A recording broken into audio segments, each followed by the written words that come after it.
আইপিএলের সাথে বিপিএলের কি তুলনা চলে? অনেকেই দেখলাম যে বিপিএলের ব্রডকাস্টিং সিস্টেম, খেলার মান নিয়ে অনেক প্রশংসায় ভাসাচ্ছেন যে এবার নাকি অনেক ভালো মানের খেলা হচ্ছে। ভালো মানের খেলা আর ভালো ফ্র্যাঞ্চাইজি এক জিনিস না। আইপিএলের মতোই, বিপিএলের মতোই। আমরা যদি আইপিএলের সাথে নিজেদেরকে তুলনা করি, এটা বোকামি ছাড়া আমার কাছে মনে হয় যে আর কিছুই হবে না। কারণ দেখেন আইপিএলের এক একটা দল যেই টাকা খরচ করে, টোটাল বিপিএল ৩-৪টা করা যাবে, আয়োজন করা যাবে এই টাকা দিয়ে।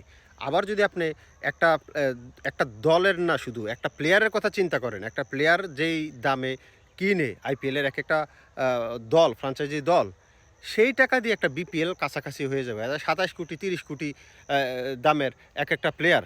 এর আগে ঋষভ পান্তকে অনেক টাকা দিয়ে কিনছিল, তারপরে এবার কি জানি গ্রিনকে অনেক টাকা দিয়ে কিনছে। যেটা কোনো একটা দল, বাংলাদেশের বিপিএল একটা দল এত টাকা আসলে করতে পারে না। আফসোস, সংসারে মন নাই।